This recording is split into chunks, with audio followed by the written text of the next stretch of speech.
So here at Collectability, we often discuss pieces in the $500,000 plus range, but there are also pieces in the world of Patek Philippe that can be acquired for under $20,000, even under $10,000. And here I have a selection of 7 pieces that we're going to look at carefully. And it's important to note whether it's $1 million watch or a $10,000 watch. Collectability is still going to dig into the history, the forensics, and assess each individual timepiece, case style and movement fully.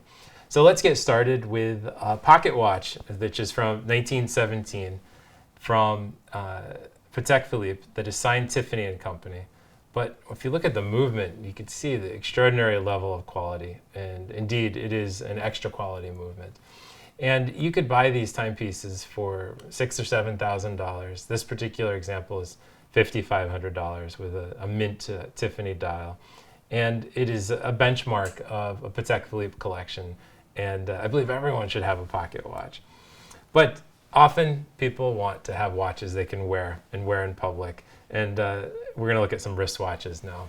This is a reference 2501 from the 1950s. And I'm just going to try each of these on so you could actually see the scale and ask for yourself if you could wear a vintage watch.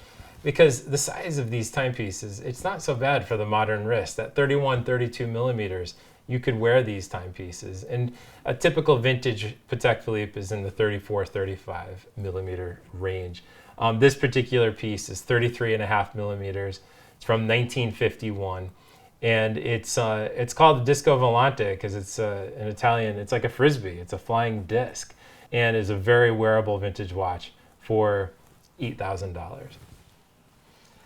The next piece we're going to look at is a historical watch, which is, I was thrilled to find this. It's a reference 1578 GM.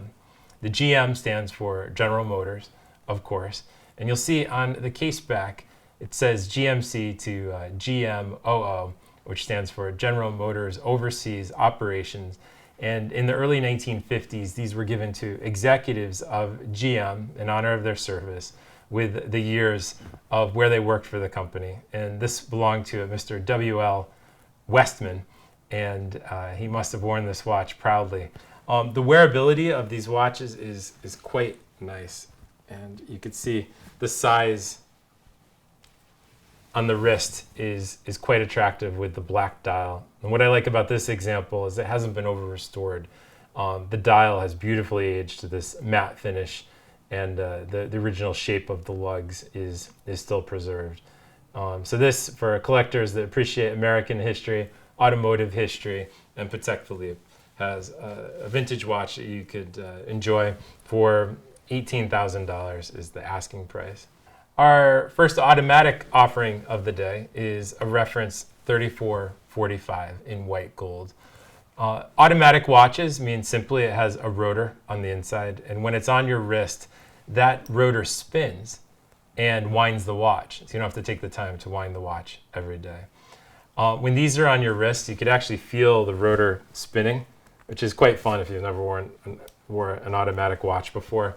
And it has the date. This is the most wearable of vintage watches. In my opinion, a 3445, it's water resistant, automatic, and for $12,000, you could have a little piece of history, in this case from 1967. The next automatic watch I'd like to show you was originally made for a man. This piece is from 1978. It's a reference 3861 line 2, and it has a 240 caliber. And for those of you that don't know, that is the automatic caliber that Mr. Stern, Philippe Stern, was personally involved in, that was released in the 1970s and was later used in many watches, including the reference 3940 perpetual calendar. Today, you can buy one of these automatics for very tempting prices, but they frankly look better on women in many cases. This has a rather short bracelet. But for $6,000 to own these elegant pieces, handmade bracelets from the late 1970s, is very enticing. The next automatic watch I'd like to show you is a reference 3802 from the 1990s. This has a hobnail bezel, or that coin edge bezel that you can see. Also has the date and sweep seconds. And it has an automatic movement, which is a 315 SC caliber, SC standing for center seconds. And just like the others, you can feel the rotor spinning within, and just by wearing the watch, you'll always know it's being wound. This piece on the wrist is very comfortable, and although the size, it's not the biggest watch. I mean, this is classic Patek Philippe through and through. What I love about this, most importantly, is it has a Tiffany dial at 6 o'clock. You can see the Tiffany and Company signature. This 33 millimeter workhorse of a watch is the classic New York banker's piece. This particular piece, the asking price is $14,500, and you could have a little piece of New York history combined with, of course, Patek Philippe. Last but not least, we have a reference 5119. The reference 5119 replaced the reference 3919 in 2007. It's a bit larger, it's 36 millimeters. And for the modern wrist, it's a very comfortable piece to wear. It has a 215 caliber, and that is a manual caliber, meaning you need to wind it once per day. And it is about as understated as a Patek Philippe can get. This is a modern piece made during the last few years, and a 5119 is a staple in many Patek Philippe collections today. The asking price for this example is $14,000 US.